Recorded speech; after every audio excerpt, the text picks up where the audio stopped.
Une trentaine d'adolescents vivent jusqu'à leur majorité. Des établissements d'accueil, il en existe plus de 2600 en France. De la pouponnière pour les bébés jusqu'à 18 ans. Nous sommes arrivés juste avant Noël. Un moment délicat pour ces jeunes qui ne le passent pas dans leur famille. Catherine Blin, chef de service du foyer, partage ce repas de fête avec eux. Pour certains, c'est leur seule fête de Noël. C'est souvent une période où ils ne vont pas très bien, surtout les semaines avant Noël, parce que ça vient réactiver le manque de leur famille, le fait de ne pas être comme les autres. Ils ont été placés parce qu'ils ont tous un parcours familial difficile, souvent douloureux.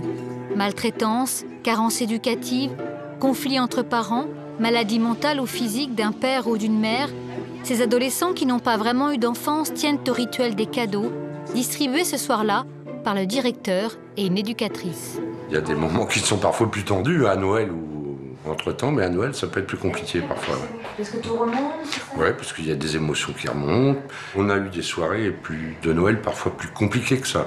Là, non, franchement, j'étais dedans, agréable. Dans ce foyer, ils ne sont pas seulement hébergés.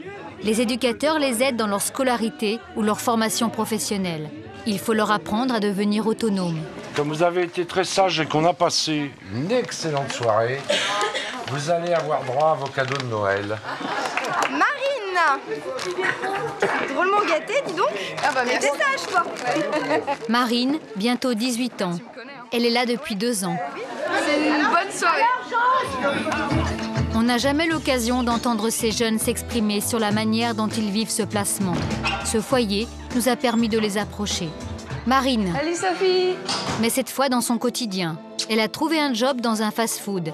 Elle fait régulièrement le point avec son éducatrice. Comment ça s'est passé hier, aujourd'hui? Aujourd'hui, je me suis fait tuer par la manager. J'avais un... parce que je me suis fait un écart-caisse de 60 €. Mais il faut pas que ça se reproduise une deuxième fois. Hein. Ils te mettent à la porte. Hein. C'est sûr. Hein. Ouais. 60 €, c'est énorme. Hein. Oui. Marine a passé peu de temps avec sa mère. Ça fait maintenant longtemps qu'elle se prépare à se débrouiller seule. Je veux vraiment dépendre de moi-même. Une fois que j'ai quitté le foyer, je fais tout moi-même, quoi. Parce que depuis le temps que je veux faire ça... Tu veux être indépendante. C'est important pour toi, ça. J'assume, je suis pas à 100%. Il y a plein de trucs sur quoi je serais pas tout à fait indépendante. Mais tout ce qui est peut-être administratif, des choses comme ça, je sais très bien que je suis indépendante. Hein. Lorsqu'elle était bébé, sa mère avait déposé Marine chez une amie, puis elle a disparu. Elle a été élevée par cette femme qui l'avait accueillie, puis reprise par sa mère, avec laquelle cela s'est très mal passé. Il y a 2 ans, l'aide sociale à l'enfance l'a prise en charge. Les éducateurs, ils n'ont jamais vu ma mère.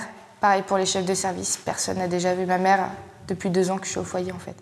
Maintenant, franchement, des fois, ça m'arrive de pleurer parce que je suis toute seule. J'ai pas de lien affectif, familial, on va dire. C'est pas parce que j'ai pas des parents, que j'ai pas de famille, que moi, je peux pas avancer, quoi. J'ai juste à trouver du travail, faire mes sous, avoir mon appartement, ma vie privée, ma vie.